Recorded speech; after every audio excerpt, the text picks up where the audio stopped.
watch him be exactly who he is, be the lyric king. And people who never even listen to lyrics are like reciting his freestyles, his battles, his songs. Chains and Whips is the name of the diss track that Clips debuted at the Louis Vuitton fashion show. And TikTok is telling us that Kendrick Lamar is supposed to be on this song. Remember, back in August, Pusha T said they were missing just one feature. And then in December, Pusha T said the album was officially done. Drake now suing Universal Music Group, where Kendrick is also his label mate, over Lamar's #1 song. And the lawsuit, Drake alleging that UMG knowingly approved, published, and launched a campaign to create a viral hit out of a rap track, which was intended to convey the specific, unmistakable, and false factual allegation that Drake is a criminal. Here is a new blind item that is allegedly about Drake's latest move with young girls.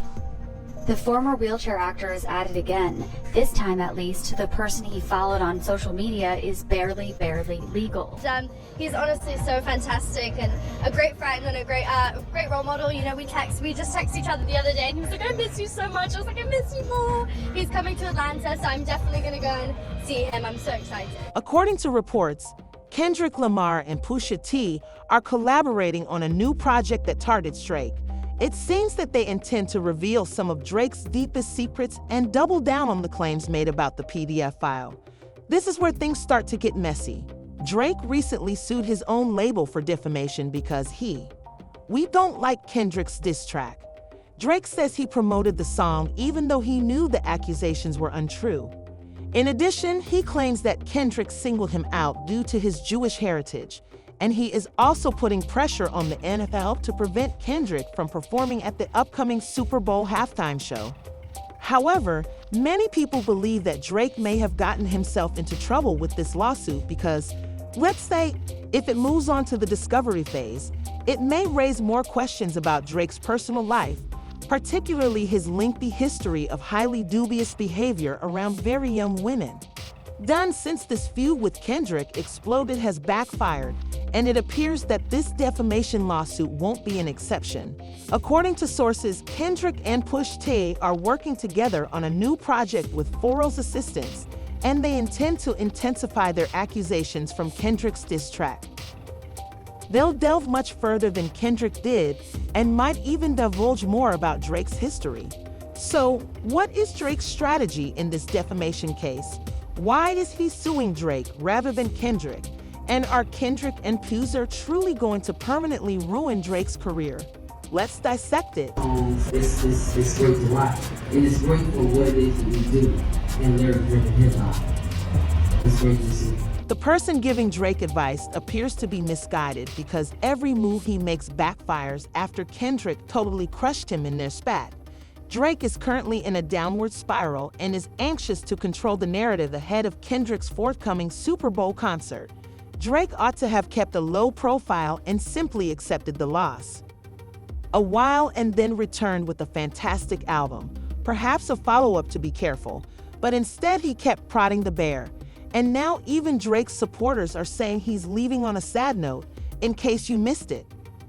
Drake recently filed a federal lawsuit for slander against Universal Music Group, his label, for promoting "We Don't Like Kendrick's" diss track. Some of the allegations Drake made in his November petition accusing UMG of conspiring to artificially boost the popularity of Not Like Us on Spotify are repeated in the lawsuit. Drake claimed the label employed pay-to-play schemes, bots, and other strategies to inflate the song's popularity, but he also asserts in his defamation case that Drake is not like us and is allegedly anti-Semitic. The lawsuit states that Drake is not like us based on the tapes. Drake makes reference to his Jewish heritage when he claims that he is an effing colonizer rather than a colleague. If you're craning at this, you're not alone. Fans on social media are claiming that Drake's attempt to play the victim is so pitiful because he's well aware that the colonizer lyric has nothing to do with his half-Jewish heritage.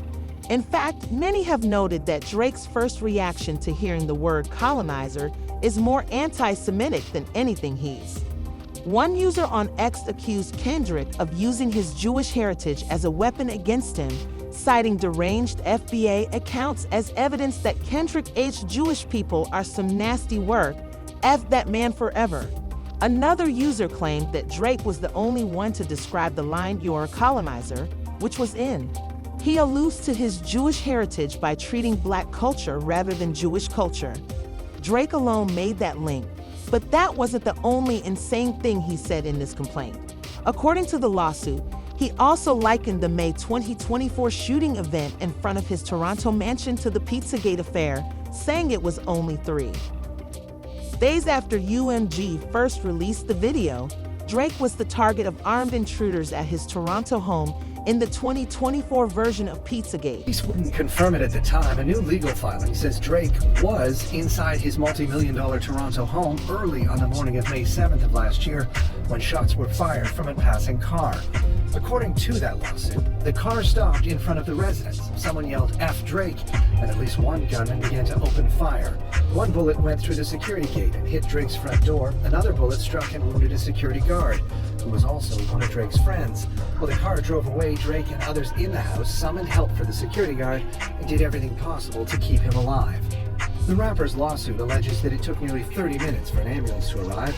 The suit also says the following day, an intruder showed up at the home and used his hands to dig a hole under a security fence, gaining access to the property and yelling racist slurs and threats. In addition, Drake mentioned in his lawsuit that he has been the target of online mockery and submitted a photo of a flyer featuring Drake and a Canadian YouTuber who was given a prison sentence for sexual assault.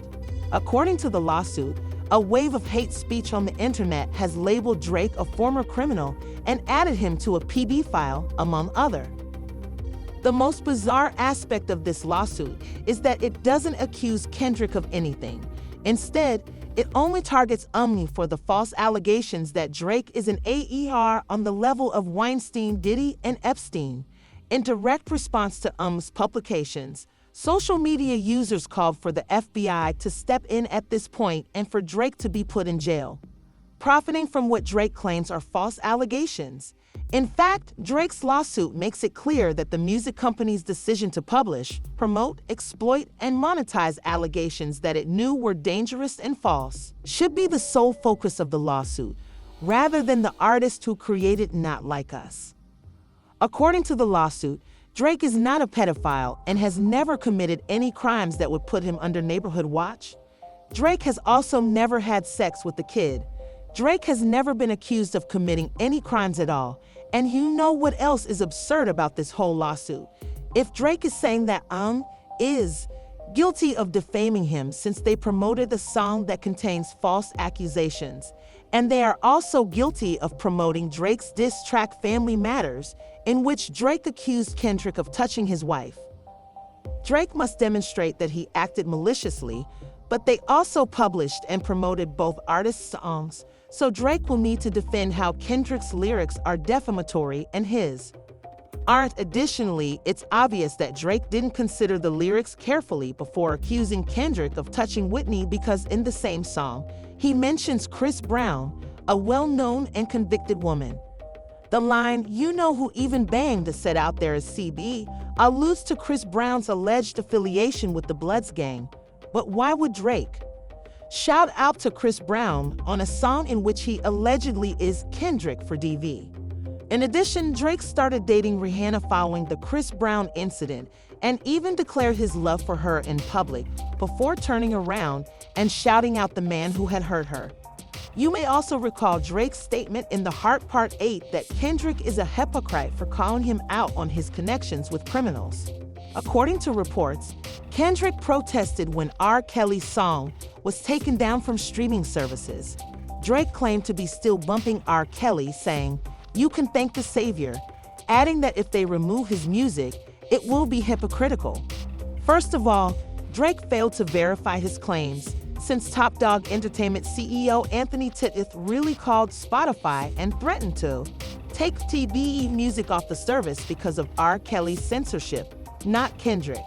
Drake also neglected to mention that he is the one who pays R. Kelly royalties after sampling him on the song PSU from his 2021 album, Certified Lover Boy.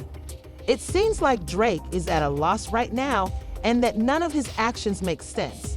In fact, his defamation lawsuit against Uganda is already backfiring before it ever reaches trial, if it does, rather than clearing Drake's name. This action has simply prompted people to learn more about his background, and the inconsistencies in his allegations are rapidly becoming apparent. While downplaying the song's influence, Drake is accusing of slander for supposedly pushing Kendrick's diss track, Not Like Us. It was fabricated with the boss, so which is it? Was the song unimportant, or was it damaging enough to warrant a lawsuit? Moreover, bringing this lawsuit was perhaps the worst thing Drake could have done, because all of the old records of him interacting with young women are now back in the public eye. And these aren't just unfounded rumors or conspiracies, they are real, documented evidence. Examples include his text messages with Millie Bobby Brown and the video of him kissing a 17-year-old on stage and remarking about her appearance after she revealed her age.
Back in July 2018, Millie told Ebony magazine that Drake began texting her after they first met in Australia in November 2017 when she was only 13 years old. Fast forward a few months, and Drake's bond with. After telling Access Hollywood that they still communicate frequently and that Drake frequently texts her to let her know he misses her, Millie made people say even more hurtful things. This is so fantastic and a great friend and a great role model. You know, we just texted each other the other day and he was like, I miss you so much. I was like, I miss you more. He's coming to Atlanta, so I'm definitely gonna go and see him. I'm so excited, yeah. You and Drake? That's awesome. That's awesome. What advice does he give you? Like, what does he say? About boys, he helps me. What? Yeah, he's great. He's wonderful, I love him. What's his advice for boys? You know, that stays in the text. What's even more bizarre is that Drake was allegedly hooking up with another young woman model, Bella Harris, who was 18 at the time, the same year he was texting Millie. As if that wasn't unsettling enough, it was later revealed that Drake had first met Bella in 2016 while on his Summer 16 tour with Future, meaning that Bella was 16 at the time and Drake was 29. Hence, by bringing this defamation lawsuit, Drake has essentially allowed the internet to expose all of these receipts against him. Rather than ending the discussion, he has only made it simpler for people to piece everything together and wonder why he believed this lawsuit would strengthen his case. But it may be about to get worse for Drake, because Hip Hop DX claims that Kendrick and Pusha T will collaborate on a new song for the upcoming Clips album. Although there isn't any official information about the subject matter of the song, fans are already certain that Kendrick and Pusha are going to take a hard line against Drake and put things right.